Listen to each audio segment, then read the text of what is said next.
Predstavnici udruženja malinara Vilamet i Zarilja štrajkuju već drugi dan ispred vlade Srbije. Malinari traže da cena maline bude 160 dinara po kilogramu, jer tvrde da trenutna cena od 105 dinara je sramotna i da su prilikom otkupa bili manipulisani. Ukoliko ih ne primi niko iz vlade, najavljuju da će i noćas ostati u Nemanjinoj ulici u Beogradu. Posle noći provedene na pločniku, malinari su nastavili protest, iako im se niko nije obratio. A onda...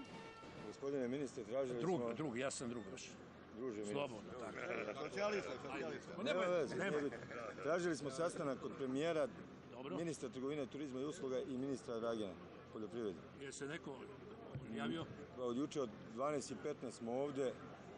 Državni sekretar je tražio ponovo da mu damo naše zahteve. Dali smo i rekao da će se neko javiti iz vlade. Apsolutno se niko nije javio.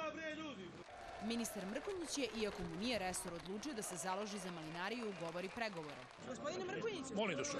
ćete moći sad da pomognete ovim ljudima? Šta ćete? Naravno. Kao i svaki ministar, nema govora. Nemojte da pravite, ja vas molim, mediji, stvarate mi probleme sami. A naravno da idem sad da vidim šta možda uradimo. Među malinarima ispostavilo se ime i ratnika. Šta vam je lepše i bolje? Ne, prvenstveno rad za Kosovo, a mora nečega da se živimo od malina. Malinari su rešili da ne odustanu. Ministar je došao Mrkonjić i nadamo se pregovarački tim da uđe unutra.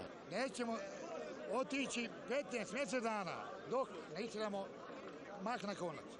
Komisija za zaštitu konkurencije utvrdila 4 sistemska problema u malinarstvu. Od načina otkupa preko ugovora koje potpisuju neorganizovanosti malih proizvođača do tehnologije uzgoja. Stručnjaci za voćarstvo opet daju svoje predloge. I to znači da zadruge moraju da se povežu, poljoprivredni proizvođači moraju da se povežu sa zadrugama, sa udruženjima, da jednostavno svaki proizvođač koji proizvodi i 20 i 30 ari maline da se zna za koga proizvodi i za koga radi.